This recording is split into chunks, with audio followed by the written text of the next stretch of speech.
Understanding Human Nature to Preserve the History of Latin America। हम लोग discussion कर रहे थे अपने नावल के ऊपर, जिसके ऊपर आज हमारा 4th लेक्चर है।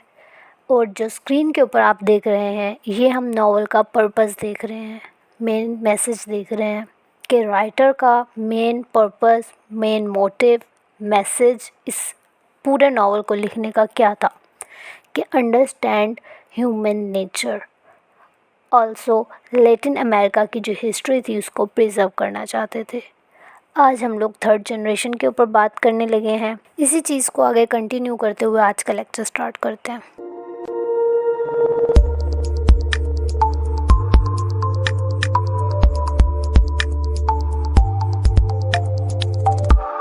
Hello guys, welcome back to literature information. जैसे कि आप लोग जानते हैं, हम लोग डिस्कशन कर रहे थे 100 ईयर्स ऑफ सॉलिट्यूड, जो लिखा है गैब्रियल गार्सिया मार्केस ने। इस टॉपिक पर हम डिस्कशन कर रहे थे और आज हम लोगों का 4th लेक्चर है। और आज के लेक्चर में हम लोग 3rd जनरेशन की स्टोरी देखेंगे, कैरेक्टर्स देखेंगे, थीम्स देखेंगे और इसी 3rd जनरेशन का क्रिटिकल एनालिसिस करेंगे। तो स्टार्ट करते हैं। फ़र्स्ट ऑफ ऑल इसका टाइटल देख लेते हैं, इंट्रोडक्शन देख लेते हैं, जो फर्स्ट हम लोगों के लेक्चर के साथ चलता आ रहा है। इस पूरे नावल के बारे में एक छोटा सा ओवरव्यू, इसका आप लोग स्क्रीनशॉट भी ले सकते हैं। नेक्स्ट आगे हम लोगों ने देखा 1st जनरेशन को, जिसमें ये 2 बंदे आते हैं, ये दोनों हमें पता है कपल हैं। उसके बाद 2nd जनरेशन के अंदर हम लोगों के पास ये तमाम कैरेक्टर्स आते हैं। और आज हम लोगों ने डिस्कशन करनी है 3rd जनरेशन पर। ये सारी जनरेशन मैंने इसलिए यहाँ मेंशन किया ताकि पिछला भी हम लोगों को माइंड में रहे और हम लोग आगे कंटिन्यू कर सकें आगे की स्टोरी, ताकि समझने में आसानी हो। तो आज के हम लोगों ने देखा लेटेस्ट लेक्चर के अंदर कि किस कैरेक्टर का किसके साथ क्या रिलेशनशिप था। ठीक है, जैसे कि हमें पता है ये दोनों थे मियाँ बीवी, कज़न मैरिज इन लोगों ने की थी। उसके बाद इनके बच्चे थे एमरांटा, कर्नल ओलियानो बुएंडा, होजे आर्केडियो II और रेबेका। ये इनके बेटे बच्चियों में से नहीं थी। ठीक है, जो ये 2 हैं, ये दोनों बेटे थे और ये दोनों बेटियां थीं। उसके अलावा ये जो थी ये अडॉप्टेड थी। ठीक है, ये ऑर्फन चाइल्ड थी, ऐसे ही अपीयर हो गई थी और इनको अडॉप्ट कर लिया था। बेसिकली इनके ये 3 बच्चे थे। और फिर हम लोगों ने देखा कि पिलार टर्नेरा, ये एक हम लोगों को वुमेन दिखे थी जिनके साथ दोनों भाइयों का रिलेशनशिप था, नाजायज़ मोहब्बत का। एक ऐसा रिलेशनशिप जो अलाउ नहीं था, लेकिन इस फैमिली के अंदर हम लोगों को दिखेगा कि इस फैमिली बुएंडा फैमिली के तमाम मेन जो हैं उनका रिलेशनशिप ऐसे औरतों के साथ होगा एक नाजायज़ मोहब्बत के तौर पर। ठीक है, और इसी चीज़ को बुएंडा फैमिली के अंदर हम लोगों को हर जनरेशन के अंदर ये चीज़ दिखेगी।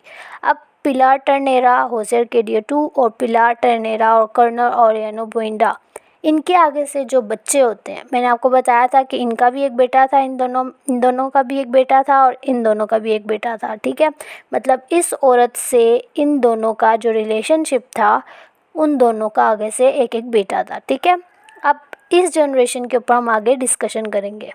3rd जनरेशन के अंदर हम लोगों के पास ये 3 कैरेक्टर्स आते हैं, लेकिन इन 3 कैरेक्टर्स की स्टोरी नहीं है इसके अंदर, सिर्फ स्टोरी है 3rd जनरेशन के अंदर इनकी, लेकिन कैरेक्टर्स ये 3 आते हैं 3rd जनरेशन में। 3rd जनरेशन के अंदर हम लोगों के पास फर्स्ट ऑफ ऑल आ रहा है ओलियानो होजे II, मतलब पिलार टर्नेरा और कर्नल ओलियानो बुएंडा का बेटा ओलियानो होजे II। उसके बाद आर्केडियो III, ये किसका बेटा है? पिलार टर्नेरा और होजे आर्केडियो II का। ठीक है, उसके बाद सेंटा सोफिया डे ला पिडाट, ये इनकी वाइफ थी आर्केडियो III की। इनके भी हम लोग स्टोरी पढ़ेंगे। ये बुएंडा फैमिली के अंदर से नहीं थी, लेकिन इनकी वाइफ थी। ठीक है, ये दोनों इनका कपल है। अब स्टार्ट करते हैं आज की स्टोरी। फर्स्ट ऑफ ऑल हम लोग के पास ओलियानो होजे II आ रहे हैं, जो पिलार टर्नेरा और कर्नल ओलियानो का बेटा था। पेरेंटेज इसकी क्या है? He is the son of colonel Aureliano Buendia and Pilar Ternera. Second, character trait इनके क्या थे? Aureliano Jose is known for his obsession with his aunt Amaranta, मतलब इनकी जो खाला थी उनके साथ इनको मोहब्बत हो गई थी। ठीक है, despite there familial relationship. Familial relationship यानी कि खाला के साथ या अपने ग्रैंडफादर ग्रैंडमदर के साथ, या जिस तरह एडॉप्टेड चाइल्ड थी रेबेका, उसके साथ उसने रिलेशनशिप रखा था उसके भाई ने। तो इस तरह की मोहब्बत, इस तरह की फैमिलियल रिलेशनशिप के बावजूद he falls deeply in love with her. Life events इनके क्या थे? Military involvement, he joins his father's liberal army during the civil war but later deserts it to return to Amaranta. हमें पता है colonel ओलियानो बुइंडा के बारे में, सेकंड जनरेशन के अंदर जो थे, ये क्या थे, लिबरल पार्टी को इन्होंने ज्वाइन किया हुआ था। तो इन्होंने मिलिट्री इन्वॉल्वमेंट की, अपने फादर के कदमों के ऊपर चले, लिबरल आर्मी के अंदर ये गए, लेकिन इन्होंने वो आर्मी छोड़ दी, अमरांटा के पीछे वापस आ गए। ठीक है, पहले अमरांटा के पास गए, उनसे मोहब्बत का इजहार किया, लेकिन ये खाला थी उनकी, इन्होंने क्या किया, रिजेक्ट कर दिया और शॉक्ड में थी, हॉरिफाइड थी। यहाँ देखें रिजेक्शन एंड डेथ इनकी। Amaranta rejects his advances horrified by the incestuous nature of his feeling. इनकी यकतरफा मोहब्बत थी ओलियानो होजे टू की अमरांटा के साथ, अपनी खाला के साथ, उन्होंने इनको रिजेक्ट कर दिया था। उसके बाद eventually Aureliano Jose is killed by conservative soldiers, और इस तरह पे इनकी डेथ हो गई थी। कंजर्वेटिव सोल्जर्स क्या, तो कत्ल हो गए थे। ओवरऑल इनके कैरेक्टर के अंदर हमें क्या दिखा कि ये कर्नल ओलियानो बुइंडा और पिलार टर्नेरा के बेटे थे। इनको अपनी खाला से मोहब्बत हो गई थी। उसके अलावा जब इनकी खाला ने इनकी एक तरफा मोहब्बत जो थी इनकी, उन्होंने इनको रिजेक्ट कर दिया, तो इन्होंने आर्मी को ज्वाइन कर लिया, लिबरल पार्टी के अंदर चले गए। जिस तरह इनके फादर लिबरल थे, इसी तरह ये भी लिबरल बने। उसके बाद फिर इन्होंने अमरांटा के पीछे दोबारा छोड़ दी अपनी वो लिबरल पार्टी और आर्मी वगैरह, और वापस आए अमरांटा के पास, लेकिन अमरांटा ने इनको रिजेक्ट किया और फिर इनकी कंजर्वेटिव जो सोल्जर्स थे उनके हाथों इनकी मौत हो गई। नेक्स्ट, अब हम नेक्स्ट कैरेक्टर देख लेते हैं आर्केडियो 3 का। ये थर्ड जनरेशन के अंदर आते हैं, इनका कैरेक्टर इसलिए हम पढ़ लेते हैं, लेकिन थर्ड जनरेशन की स्टोरी के अंदर ये नहीं आते, लेकिन वैसे इनका कैरेक्टर देख लेते हैं क्योंकि ये थर्ड जनरेशन में आते हैं। Parentage son of Jose Arcadio the second. एक तो फर्स्ट पे हम लोगों के पास आ रहे थे जो इनके फादर थे, यानी कि आर्केडियो 3 के जो ग्रैंडफादर थे, ठीक है, जो फर्स्ट जनरेशन में है। सेकेंड पे आए हम लोगों के जो होजे आर्केडियो के बेटे थे, होजे आर्केडियोस द सेकेंड। अब इनका जो पिलार टर्नेरा के साथ अफेयर था, उसके साथ फिर आर्केडियो 3 पैदा हुए। ठीक है, कैरेक्टर ट्रेट इनके क्या थे? Arcadio is known for his authoritarian rule over Macondo when he is left in charge. ये मकेंडो विलेज जो था, हम लोगों को पता है उधर के मकेंडो विलेज के बारे में, उधर इनको लीडर बनाया गया था, वहाँ पर ये रूल कर रहे थे, इनकी अथॉरिटी थी पूरी उधर। ठीक है, इनको वहाँ पर इंचार्ज छोड़ दिया गया था। लाइफ इवेंट्स इनके क्या थे? लीडरशिप थी। He becomes a tyrannical leader of Macondo imposing strict rules and punishments. ये एक जालिम हुक्मरान बने थे मकेंडो के, और उनको पर तशद्दुद करते थे, जुल्म करते थे अपनी कम्युनिटी के ऊपर, अपनी सोसाइटी के ऊपर, अपने लोगों के ऊपर। तो ये इनकी लीडरशिप के ट्रेड्स हम लोगों को दिखते हैं। फैमिली इनकी क्या थी? He marriage Santa Sofia de la Piedad and he has 3 children. इनके 3 बच्चे थे। आगे जो हम फोर्थ जनरेशन को पढ़ेंगे वो भी मैंने मेंशन नहीं किया ताकि मिक्सअप ना हो सब कुछ। उसके बाद इनकी डेथ कैसे हुई? Arcadio is executed by firing squad. अब हुआ क्या था एक्चुअली में, मैंने बताया ये जालिम हुक्मरान थे, ठीक है, तशद्दुद और जुल्म करते थे। तो इनका डाउनफॉल ये हुआ कि इनको एंड पर फांसी का सामना करना पड़ा इनके इस बिहेवियर की वजह से, जो इन्होंने हार्श रूल किया था। ठीक है, अभी क्रिटिकल एनालिसिस के अंदर बाकी चीज़ें देख लेते हैं। नेक्स्ट आ रही है हमारे पास character Santa Sofia de la Piedad. Background इनका क्या था कि ये introduced as a virgin who is paid 50 pesos by Pilar Ternera to sleep with Arcadio. ये वर्जिन थी, मासूम सी थी। इनको जब इंट्रोड्यूस करवाया गया था तो पिलार टर्नेरा जो थी, इन्होंने इनको पैसे दिए 50 पैसोस आर्केडियो के साथ सोने के लिए। अवॉइडिंग एन इंसेस्टुअस रिलेशनशिप, एक नाजायज़ मोहब्बत को अवॉइड करने के लिए। ठीक है, पिलार टर्नेरा ने इनको पैसे दिए आर्केडियो के साथ सोने के लिए।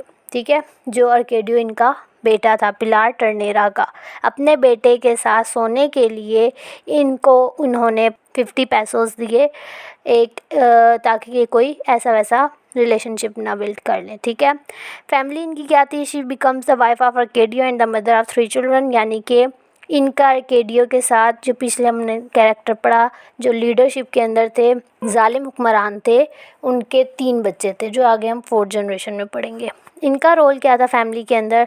Through out her life she works tirelessly and without complaint, often mistaken for a servant rather than a matriarch. She takes care of Ursula Guerin in her old age. Ursula Guerin आपको याद होगी, 1st generation के अंदर आती हैं। अच्छा, इनका role क्या था कि इन्होंने पूरी ज़िंदगी चुप करके काम किया एक सर्वेंट की तरह, और अक्सर इनको इनके काम की वजह से चुपचाप जो काम करती रहती थी, इनको मिस्टेकन समझ लिया जाता था कि ये सर्वेंट ही हैं, मैट्रियार्क नहीं है, यानी कि घर की मालका नहीं है, ये क्या है? सर्वेंट है। अक्सर इनके काम की वजह से इनको ये भी समझ लिया जाता था। उसके अलावा इनकी हम लोगों को एक और बात बताई गई कि इन्होंने उनको संभाला उनकी ओल्ड एज के अंदर, अर्सला ग्योरन को, और इनका डिपार्चर में दिखा कि मिस्टीरियस टर्न हम लोगों को दिखता है। She eventually leaves the Buendia household and is never seen again. Actually में ये गायब हो जाती हैं, एंड पर चली जाती हैं घर से, और फिर दोबारा हमें पूरे नावल में नहीं दिखती। कहाँ गई, कैसे गई, हमें नहीं पता। ये हम स्टोरी पढ़ते हुए देखेंगे। अब हम लोग इसका क्रिटिकल एनालिसिस कर लेते हैं 3rd जनरेशन का, कि 3rd जनरेशन के अंदर हम लोगों को क्या दिख रहा है। कैरेक्टर ट्रेट्स हमने देखे, ये कि ये कैरेक्टर है ये बंदे का, और ये इसका बेटा है, ये सारा इसका था। तो हम लोगों को एक्चुअली में बता क्या रहे हैं ये? Cycle of violence and power. First of all, Arcadio's rise to power and subsequent downfall illustrate the destructive nature of unchecked authority and the repetition of violent tendencies within the Buinda family. Buendia family के अंदर हम लोगों को दिखेगा तमाम मर्दों की ये जो चीज़ है पावर वाली, इसका राइज और इसका डाउनफॉल हम लोगों को दिखेगा। 3rd जनरेशन हम पढ़ रहे हैं, उसके अंदर हम लोगों को दिखाया जा रहा है कि किस तरह उसका डाउनफॉल हुआ, उसने किस तरह अपने पावर का इस्तेमाल किया, और फिर एंड उसका क्या हुआ। ये हम लोगों को बुइंडा फैमिली के अंदर थ्रू आउट द हम लोगों को नावल दिखेगा। तो ये cycle of violence and power है, ठीक है, ये हम लोगों को दिखी। मतलब वापस घूम घूम के वही कहानी आ रही है, बार बार एक ही चीज़ दोहराई जा रही है, ठीक है। मैंने आप लोगों को फर्स्ट लेक्चर के अंदर बताया था कि हम लोगों को ये cycle of history, cycle of time हम लोगों को दिखेगा, सिक्लिकल नेचर ऑफ टाइम दिखेगी हमें, उसी चीज़ की तरफ इशारा है। उसके बाद his brutal rule mirrors the earlier action of his grandfather. हमने इसके ग्रैंडफादर होजे आर्केडियो बुइंडा के बारे में पढ़ा था कि इनकी लड़ाई हुई थी और इन्होंने मर्डर कर दिया था। उस चीज़ की तरफ इशारा है इनका जो पोता है आर्केडियो 3, जो हम लोगों ने आज पढ़ा है 3rd जनरेशन के अंदर, उसके एक्शंस उनकी तरफ इशारा कर रहे हैं, ठीक है। और आल्सो इशारा कर रहे हैं जो फ्यूचर जनरेशन के अंदर आएंगी, जो फ्यूचर में जनरेशन्स आएंगी, उनको जो स्ट्रगल करनी पड़ेगी इनके एंसेस्टर्स की गलतियों की वजह से। मतलब ये एक ऐसे फेट के अंदर हैं जिसके अंदर से ये एस्केप नहीं हो सकते, ठीक है। अपने एंसेस्टर्स की गलतियों की वजह से ये लोग भी ऐसी उस चीज़ के अंदर फंस गए हैं और वही गलतियां दोबारा कर रहे हैं। ये चीज़ हम लोगों को दिखाई गई, ठीक है। नेक्स्ट हम लोगों को दिखा incest and forbidden love. Aureliano Jose incestuous feeling for Amaranta. Aureliano Jose का अपनी खाला के साथ एक इंसेस्टुअस लव यानी कि नाजायज़ ताल्लुकात, अपनी खाला के साथ उसकी मोहब्बत highlight the recurring thing of forbidden love in the Buendia family. हम लोगों को 2nd जनरेशन के अंदर भी ये चीज़ दिखी। एमेरेंटा को मोहब्बत थी उससे, लड़के से, और रेबेका को भी थी, वही चीज़ हुई। फॉरबिडन लव वाली हम लोगों को थीम उसमें भी दिखी और इसके अंदर भी दिखी। फ़र्क ये है कि यहाँ पर इसको अपनी खाला के साथ मोहब्बत थी, ठीक है, और इसको रिजेक्ट कर दिया गया था, और उधर एमेरेंटा जो थी उसने भी रिजेक्ट कर दिया था इसी तरह। उसके बाद ये बता रहे हैं कि ये this taboo relationship underscores the families inability to break free from their past mistakes and the inevitability of their tragic fates. ये चीज़ जो है, ये फैमिली का ये जो टैबू चलता हुआ आ रहा है फैमिली, इनकी जो बुइंडा फैमिली के अंदर, ये बता रहा है, हम लोगों को हाईलाइट कर रहा है इनके ट्रेजिक फेट्स की तरफ से कि वो एक फेट के अंदर फंस चुके हैं अपने, ठीक है, उनकी डेस्टिनी या उनकी तकदीर जो है उसके अंदर वो फंस चुके हैं। उनका ट्रेजिक फेट जो है, जो वो नहीं चाहते कि ऐसा हो, उससे एस्केप नहीं कर सकते चाहे जितना मर्जी बच जाए वो, ठीक है। ये हम लोगों को थ्रू आउट द नॉवल हर जनरेशन के अंदर चीज़ दिखेगी, ठीक है। Next, isolation and solitude. Both Arcadio and Aureliano Jose experience profound isolation. कैसे, जो हम लोगों को दिख रहा है reflecting the broader theme of solitude that permeates the novel. पूरे नॉवल के अंदर हम लोगों को सॉलिट्यूड और आइसोलेशन हर जगह दिखेगी, हर कैरेक्टर में दिखेगी। और इन दो कैरेक्टर्स के अंदर भी हम लोगों को दिखी वो कैसे कि Arcadio tyrannical rule isolates him from the community.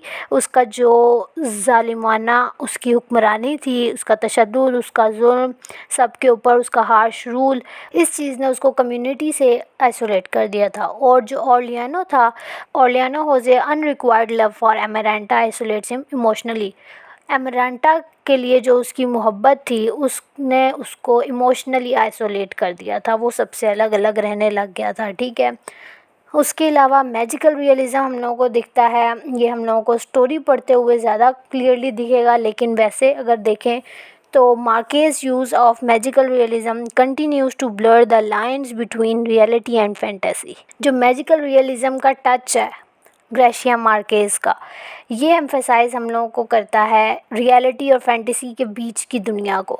जो असल में रियलिटी है उसको मैजिकल रियलिज़म को यूज़ करते हुए मैजिक के तौर पे, फैंटेसी के तौर पे पेश करते हैं, और जो फैंटेसी है उसको रियलिटी के ऊपर वो हम लोगों को दिखाते हैं। इन दोनों चीज़ों को ब्लर करके और थोड़ा सा इसका मिक्सअप करके वो हम लोगों को एक चीज़ दिखाना चाह रहे हैं। Emphasizing the surreal and often tragic nature of the Buendia family's experience. हम लोगों को दो चीज़ें दिखें, एक पावर और एक फॉरबिडन लव।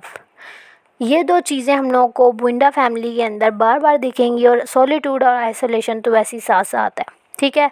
ये पावर जो है, इस पावर का गलत इस्तेमाल, उसके बाद नाजायज़ मोहब्बत किसी की भी किसी के साथ, ये हम लोगों को थ्रू आउट द नावल दिखती रहेगी, और इसी चीज़ की तरफ ग्रेशिया मार्केस का इशारा है। This literal style enhances the sense of inevitability and the cyclical nature of their fates। ये चीज़ जो है मैजिकल रियलिज़म, ये हम लोगों को बता रही है इनएविटेबिलिटी और cyclical nature of their fates को, जिससे वो एस्केप नहीं कर सकते। बेसिकली बुइंडा फैमिली में आने वाले इंसेस्टुअस लव यानी नाजायज़ ताल्लुकात को ऑर्लियानो ने हाईलाइट किया, और अर्केडियो का रूल करना मकेंडो विलेज पर और इसका जुल्म और तशद्दुद बुइंडा फैमिली के तमाम मर्दों की टॉक्सिक मैस्कुलिनिटी को रिफ्लेक्ट करता है। इसके हार्श रूल की वजह से ही उसका डाउनफॉल हुआ और इसको फांसी का सामना करना पड़ा। जो थर्ड जनरेशन है, इसने अपने एंसेस्टर्स की वही गलतियां बार बार दोहराई। ऑर्लियानो की नाजायज़ मोहब्बत की ख्वाहिश और अर्केडियो का हार्श रूल पिछली जनरेशन्स के एक्शंस को रिफ्लेक्ट करती है। ऑर्लियानो का वन साइडेड लव इसे सबसे आइसोलेट कर देता है, और अर्केडियो का जुल्म स्तम सब पर उसको उसकी कम्युनिटी से आइसोलेट कर देता है।